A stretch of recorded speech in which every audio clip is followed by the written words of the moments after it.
We've come to the end of 2023, and the team at the Heavy Duty Parts Report is taking a much needed break this week. We hope you're enjoying your holiday season. And what we wanted to do is we wanted to replay one of our most popular episodes. It's an important conversation worth a listen to again.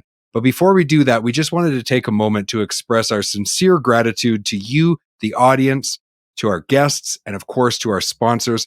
Without all of your support, we wouldn't be able to do what we do, and it wouldn't have led to multiple years of record-breaking seasons back to back to back.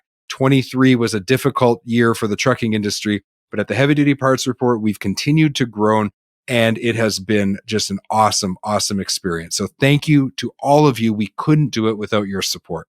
Now, this replay this week is with an interview that I did with Melissa, the Diesel Queen. It's one of our most popular episodes, and we go deep into her story of becoming a heavy-duty technician, and we also talk about what it's going to take to recruit technicians into the industry, an important subject, one worth another listen.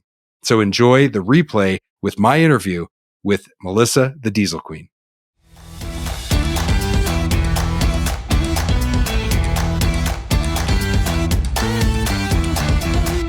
Over the years, we've talked a fair amount about the technician shortage. It's something that affects not only the repair side of the business, but also the parts side of the business. And there's been some people who have come on the show that have had different technology solutions. But I also think that it's very important that we talk to a wide range of people with with divergent opinions and different experiences. And so I'm very excited to have Melissa, the Diesel Queen, on the podcast today. Melissa, welcome to the Heavy Duty Parts Report. So glad to have you here. I am happy to be here. The technician shortage, like you said, is a very real thing, and it's just getting worse. So I am excited to cover those bases with you. Well, let's get started. First of all, let's talk about your background as a technician. So how many years were you working with John Deere? I had 7 years with a John Deere. It was 2 John Deere dealerships, 3 actually, that I worked with, but it was a total of 7 years. And I was curious, what is the thing that at first attracted you to working in the industry as a diesel technician? I grew up around it. My father actually is a logger. Okay. So he had his own business. So I spent a lot of my time as a child in the woods and around logging equipment. He had a log truck. He had a diesel pickup, and he fixed all his own stuff.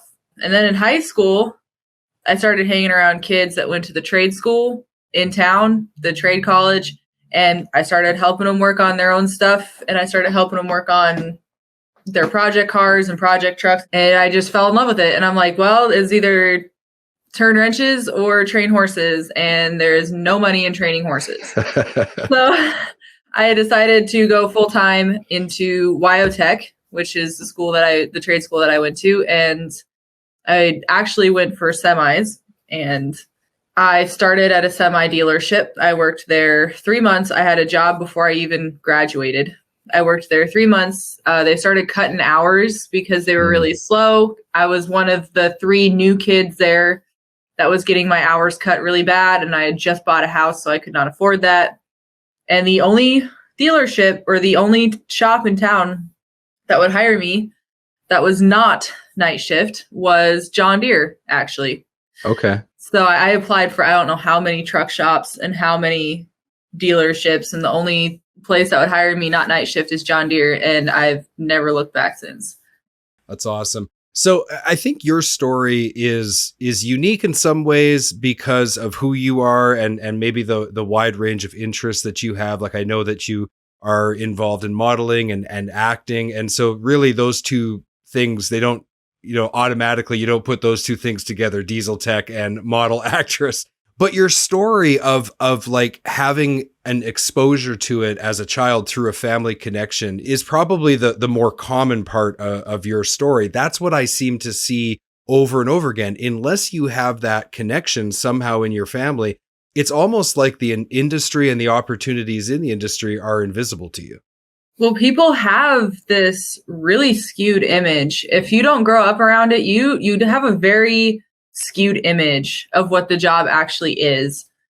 I even ran into this a little bit when I was first deciding to be a mechanic. Obviously, my dad's like, hell yeah, go for it. uh, but, I did run into an issue with, my mom and my stepdad. Like, obviously, they're always supportive of me and they love me, but they were concerned that I was not going to be making any money. I was just going to be a greasy dirtball that couldn't afford to live and couldn't afford anything. And I was never going to make it anywhere with this wanting to be a diesel mechanic thing. And it's just a phase. And I battled them pretty hard to not go to a community college and go to a trade school like I originally decided to. But it's been the best decision I've ever made.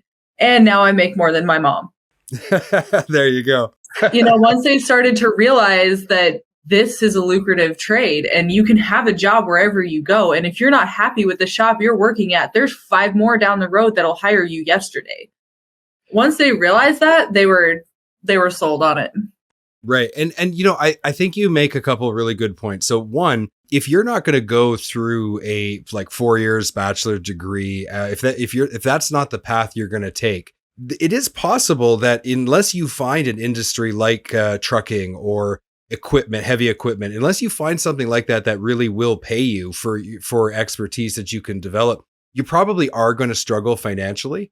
And I think that that's one of the really sad things about the shortage is that there's all these people out there who don't really know about our industry, who are struggling financially. Maybe they're working minimum wage and they don't really have a future, or they're in an industry where there's a lot of competition. Therefore, the prices of what you get paid are way down. And then you've got our industry where we're desperate for good people. We're looking for people and we pay really, really well. Yeah, absolutely. When I started in this industry, I started at $17 an hour was my starting wage out of college. And that was 7 years ago. Now it's more like starting wages are getting close to $20 an hour for mechanics. And that's straight out of trade school. If you hire it as an apprentice, it might be a little less, but you're still going to be way above minimum wage. And pay raises, if you show up and you try hard, your pay raises will come very good. I got $2 an hour pay raises pretty much my entire career. Yeah. Because with the exception of COVID and stuff like that, I've got pretty decent pay raises my entire career. But that's how it is. All you got to do is show up and work hard, because like you said, this industry is desperate for people and they're desperate for good people. And if you put in your best effort and you're reliable, they will pay you for that. You will be compensated for that. So let me ask you something, Melissa, and I think we need to be as real and as honest as possible. So in our industry, there's definitely a stereotype around who becomes a diesel technician. Yeah. And you don't fit that stereotype at all. And I personally think that's a really good thing, because I think if we're going to solve this problem, we're not going to be able to just rely on the stereotypical type of guy who's going to join our industry. We need to broaden our horizons. But let's be real for a minute. As you came into the industry, other than concern from your mom and your stepdad, what other barriers did you run into as you entered the industry? Did you run into any kinds of people giving you opposition just based on who you are and maybe what you look like? To be honest with you, I grew up and I worked almost my entire career in Wyoming. And in Wyoming, women in the trades is not a weird thing. It's not an odd thing. That's normal. But when I was interviewing for jobs, trying to figure out where I was going to work straight out of college, obviously I went to a trade show with Wyotech. That went great. I had one situation with the Caterpillar dealership, actually, down in Denver, Colorado, that I interviewed with for their truck shop. And they knew I was straight out of trade school. They knew that I didn't know anything, that I'm going to be a fresh person. I have no experience. They knew that. And the guy agreed to interview me and then pretty much spent the entire interview asking me do I have experience on this? Do I have experience on that? Do I have experience on that? I'm like, I freaking told you guys I don't. And I feel like, and this is a very rare occurrence, there's a skewed image that men in this industry are evil to women, and that's just usually not true. this was a very rare occurrence, but I'm 90% sure he agreed to that interview just to talk to me and see who I was, because he was curious. I don't think he had any intentions of hiring me. So that was one of them. I've also had a boss tell me, which I can get into that story later, I guess. Okay. Well, let's just, I'm glad that you said that. So one, you were fortunate enough to be in an area where women in the trades wasn't as uncommon. So therefore it was more normalized. I think that's what we have to do across the board nationally, is we have to normalize this idea that it's not just the stereotypical technician that we need to look at. We need to look at recruiting people from different backgrounds that maybe just don't fit the traditional mold of what we're used to, because that's, to me, that's the only way we're going to solve this technician problem. But I'm glad to hear that overall your experience has been relatively positive and that people have treated you with the respect that you deserve. And obviously, as you've gained in experience, then you're able to use that experience to the benefit of who you've worked for, and obviously for your future goals for yourself. So that's good to know. And I think we need to let people know that, because if there are women thinking about joining the industry and they're concerned about those issues, it's good that we talk about them openly. Don't you agree? Oh yeah. And I've never been a quiet voice on that particular subject, because, I've seen and heard a lot of bad things about being a woman in the industry. And a lot of it, this is going to sound kind of bad, but a lot of these women, they're complaining because they're an apprentice and the guy is not an apprentice and they're getting oil changes and he's not. I don't see a problem with that. Like, you can't expect to be given more opportunities or better opportunities or to excel faster just because you're a woman. You have to be able to grind just like the men. And that's how I entered the industry. I entered the industry of like, I'm going to do whatever they tell me to. I'm going to do what it takes. I started on services, and I did services and PDIs for John Deere for 6 months straight. And I did like batteries and a bunch of little jobs. And then they slowly started giving me bigger jobs and then bigger jobs. And obviously, as young mechanics, you mess it up and then you got it. You learn. You can't expect it. There's a lot, and it's not just women either. There's a lot of kids that enter this industry that expect to be given, I was in trade school for a year, I'm going to go into the industry and be doing engine rebuilds right away. Right. And that's just not real. If you got to prove that you can do an oil change first. Right, before before they give you anything bigger. My experience, Melissa, was very similar. So I'm not a technician, but I started off remanufacturing parts. And I remember the very first 3 days I worked at that company. I was 18 years old, and they put me on a sandblaster and just tried to break me. It was like, well, if the guy can sandblast for 8 hours a day for 3 days straight, maybe we'll keep him around and let him actually tear down some cores. That was like my reward.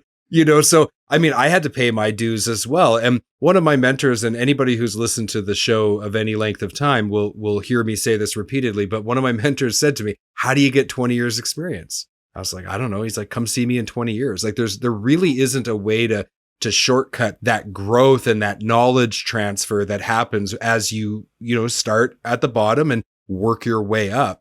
So, okay. So you were willing to accept whatever task came your way. At some point, did you realize or recognize maybe there was an area of specialty that you wanted to pursue? And how did you go about doing that, if that's the case? So I started in the construction side. I've worked on construction and ag, but the first 2 years was construction, solely construction. The first 2 years was really just me figuring out what I'm trying to do and what I want to do and what I like to do, and trying to make it without messing something up for a day. I ended up being, by the end of my career, I really specialized in the 9R tractors. When I worked on the ag side, I was given a lot of 9R tractors. If I worked at an ag dealership, I was given mostly tractors in general. Large ag was my specialty in the ag dealerships. In the construction dealerships, I pretty much worked on anything. The last construction dealership I worked at was a very small shop, and I was the only shop mechanic, actually. Oh, wow. For a long time. Plus, I tried to run the shop for 3 months while they were trying to get a new boss. And I had to work on everything. I love cylinders. I can do hydraulic cylinders really well. Right. Engine work, I enjoy a lot. I don't think there's a mechanic that doesn't enjoy engine work unless maybe you're flat rate. Transmission, backhoe transmissions, I can freaking fly through backhoe transmissions. Greater pips for their like product improvements for greater hydraulics. I got a list. But you only got there because you went through that training process. You were willing to do whatever job they gave you, and you obviously learned from some really great people, correct? Oh, yeah. Obviously, everybody messes up. Everybody has hard weeks, hard times, hard months sometimes. It happens. But for the most part, the last solid 4.5 years of my career, my bosses were not scared to give me big jobs and give me multiple jobs. I was decent. Sometimes I struggled with it, but for the most part, I was decent at being able to juggle like 1 or 2 big jobs at a time and then a couple little ones, in between ordering parts and stuff like that. So if you got the mindset for it and you want to try and you want to work hard, you will climb that ladder. You just got to, like you said, you got to climb the ladder. There is no shortcut. There is no, I started in the industry and I'm doing engine rebuilds. Maybe you're doing an engine rebuild with another technician that is teaching you, but you are not going to be doing all that right out of the gate. And that's a common misconception that I've seen a lot of kids have in this industry when they come into a shop, is they just expect to be given all these big jobs right away. And it's like, no, you need to be able to prove you can do an oil change right first. And then we can talk about maybe giving you a little bit bigger jobs. Okay, well, we're going to take a quick break here from our sponsors. And when we get back, I'd like to talk about the next steps of your career. You got some exciting news, so we'll talk about that in just a minute. We'll be right back. Are you deferring maintenance because of filter cost or availability? Or worse yet, are you trading down to no-name filters to try to save a few bucks? Either way, you're rolling the dice. The good news, there's a new premium filter option for fleets, Hanks Filtration. If you're responsible for a fleet, you won't believe how much using Hanks filters will save you. But you've got to go to heavydutypartsreport.com/Hanks to find out more. That's heavydutypartsreport.com/HENGST. Head there now. We're back from the break. And before the break, Melissa, it was really good to get to know you a little bit better, kind of understand the trajectory of your career. We touched on some of the core issues with trying to attract new people to the industry. You're going to really use your voice moving forward to try to help us solve this technician shortage. One of the ways that you're doing that is through a partnership with Diesel Laptops. So could you tell us a little bit about that? Yes. So actually this banner they made me for the overhauled podcast that I'm actually working on right now. And one of the main points of this podcast is to really dive into all levels of technicians and all levels of the industry and really figure out where the problem is. What is the missing link here? What are we missing? Because going to high schools and talking to 500 kids doesn't work. Mm-hmm. We've been trying that. Every shop I've ever worked at tried that. They never got anybody out of it. What I've learned is I've interviewed about 3 people now. And I've had the first girl I had on there.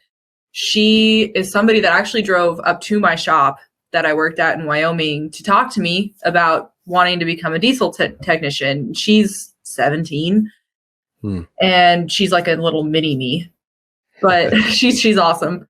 But she had so many good questions of like, what do I do? Like, how do I handle it if I mess up and I'm really hard on myself? And, how do you get through this phase of, I don't think I'm going to make it? And she had such great questions. And I've had anywhere from her to, I just got done interviewing someone yesterday with 15 years of experience.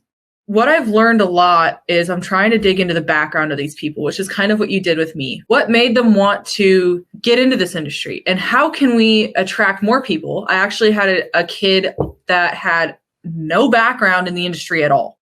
Like you were saying, the majority of mechanics are people that grew up in it or around it or know about it, whatever.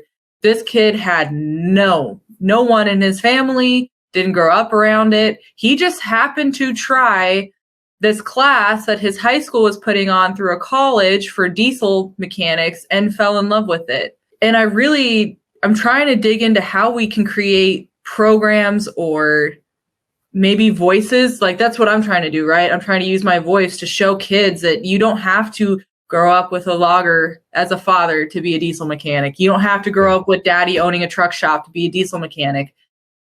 And that's kind of what me and Diesel Laptops are trying to achieve here, is figuring out how we can use my social media platforms, my voice. I have a lot of followers, along with everybody else, including people like yourself that already have podcasts, you know, things like that, to get that voice out there of, hey, this industry is not some dirty, greasy. I mean, sometimes, I'm the technician that's dirty by 9 o'clock, but it's not this low level, low income job that people think it is. It's not. You make really good money. It is good money, and they want you. And it's a career, and it's an industry that are filled with really quality people. And I think you've experienced that. Just like you said, you haven't run into some of those stereotypical issues that other women run into in other industries, probably by virtue of the fact that our industry is more blue collar and is more family oriented. And, you know, there's probably lots of dads with daughters and sisters and moms who they respect women. And so when they see a woman really trying, they want to encourage her and help her, right? So as you were talking about what you're trying to accomplish with Overhaul, one thing that came to my mind is I think we need to develop a profile for the kind of person that we would want to attract to the industry, right? And maybe by you and other advocates like myself working together collaboratively, we can start to build like, hey, look, this is the kind of person we're looking for. And if we can make messaging that reaches that kind of person, maybe we can do a better job of attracting people to the industry. Which I do agree with that. The one thing that I actually told Tyler in my interview with him, but I can reiterate it to you, is something that I feel very strongly about, is the reason why our trades are failing as far as kids going into it. And it does, I know I just said speaking to high schools doesn't work. I still stand by that a little bit, but it does start in high school. Mm-hmm. You know, when I went to high school, you had to take an automotive class to graduate, and you had to take either a welding or a woodworking class to graduate. So, like I told Tyler this story, I've been taking welding classes since late middle school, because that's when they started offering them. I loved it. My dad had the little pad of my test welds forever because he was so proud of it. But I've been welding forever. So when I moved to Laramie and saw they had a welding class, obviously I'm like, hell yeah, I'm taking that. I don't want to do normal classes. I want to do all these classes. My whole senior year was pretty much those types of classes. Right.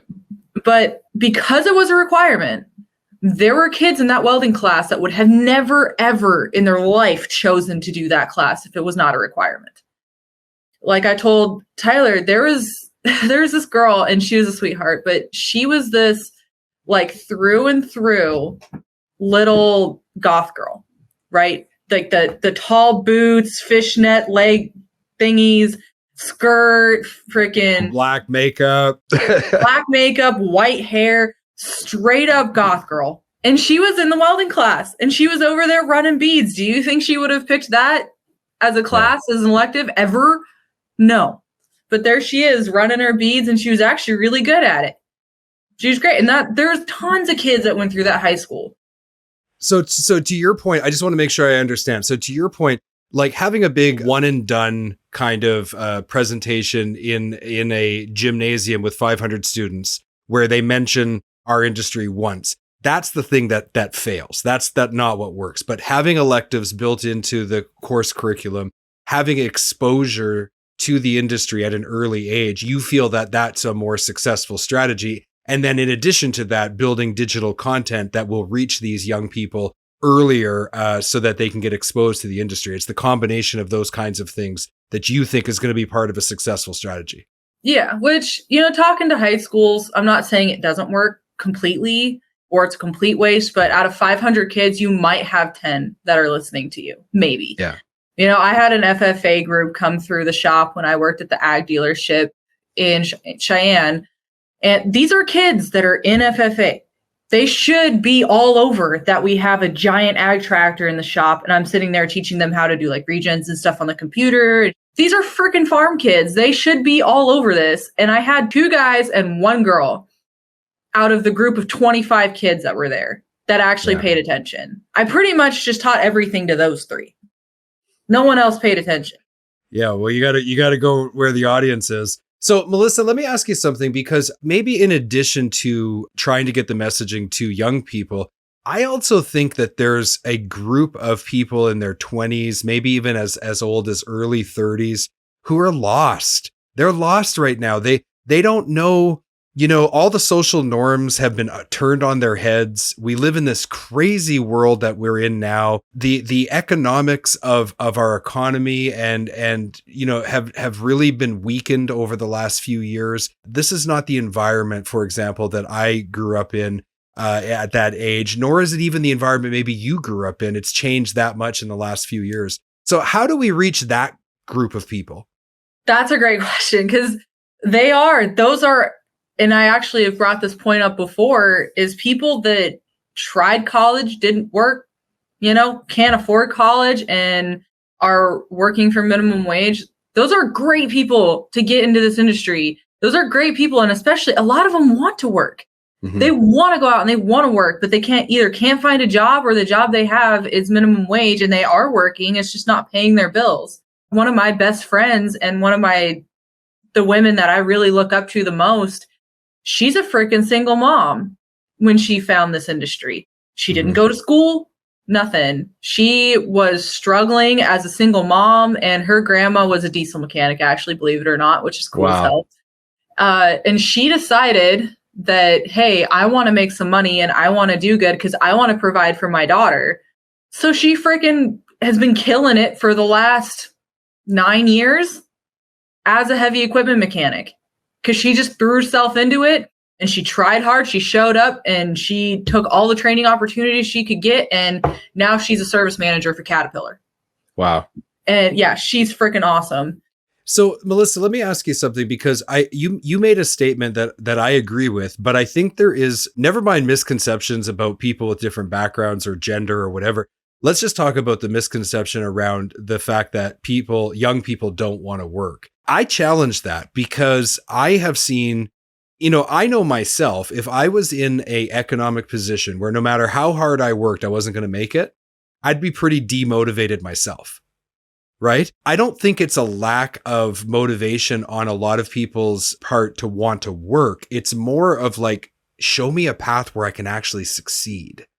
And I think somewhere in there is kind of like the golden thread that we have to pull on to be able to recruit people to our industry. Because we have to show them, look, this is not just your next, low end job. This is a true career with a future for you, with high demand, therefore high wages. Somewhere in there, we've got to get that message to those young people who are feeling lost, who are feeling a little hopeless, who don't think that there's an opportunity for them because, they miss the university boat, or, they're stuck in what they feel is like a dead end job.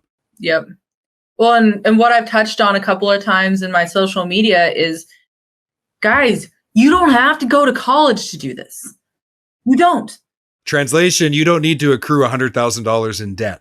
And if you want to go to college, John Deere shops will pay you to go to John Deere school and then pay you for tools.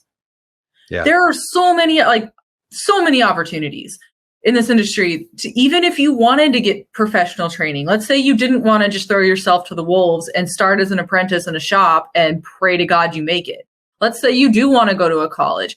There are so many, especially in John Deere, because that's where my specialty is. That's what I know. There are so many opportunities. You know how many kids we had in all the shops I've worked in that were sponsored by our dealership, where their schooling was paid for and their tools were paid for, and all they had to do was work for that dealership for 2 years. And there's similar programs in the truck world too, for whether it's Cummins or it's a PACCAR program. There's a Volvo Mac program, I believe, as well. So, and I think we're also seeing the independent service channel starting to embrace the need to train people and be more involved in their development, because, they're just having such a hard time finding people as well. So, well, I'm excited to hear the podcast. When is the podcast officially dropping, Overhaul? It's supposed to be early December. I have like 4 in the bank podcasts right now that I have on a hard drive that I'm working on trying to get to them for their editing people, but it's supposed to be early December sometime. So hopefully early December, definitely in 2023, you're going to be able to listen to Melissa on her podcast Overhaul. And if people want to link with you, I know you're on a lot of different social platforms, but I think our audience follows us quite a bit on LinkedIn. So we're just going to make sure that we include your LinkedIn link in the show notes. It'll also come up on the screen right now in the video version of this. And please, HDPR audience, go reach out to Melissa, follow what she's doing. The work that she's doing is very important. Melissa, thank you so much for taking the time to talk to me today and share your thoughts. I've really enjoyed our conversation. Yeah, this was an awesome podcast. Thank you for having me. I appreciate it.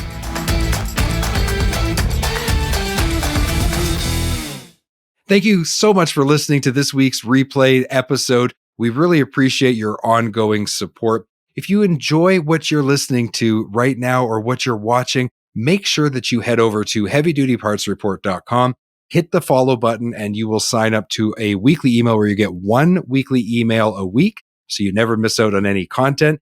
Also, if you're listening to your podcast player of choice, hit that follow button, give us a review if you can. And if you like to watch the video version, make sure you subscribe to our YouTube channel. Thank you again for all of your support. We're looking forward to 2024. We've got new content, we've got an updated format, and we've got some extra exciting things to share with you. So come on back in 2024. And as always, be heavy duty. Thank you for watching this video. Click here to subscribe to the Heavy Duty Parts Report YouTube channel, and click here to watch another great episode.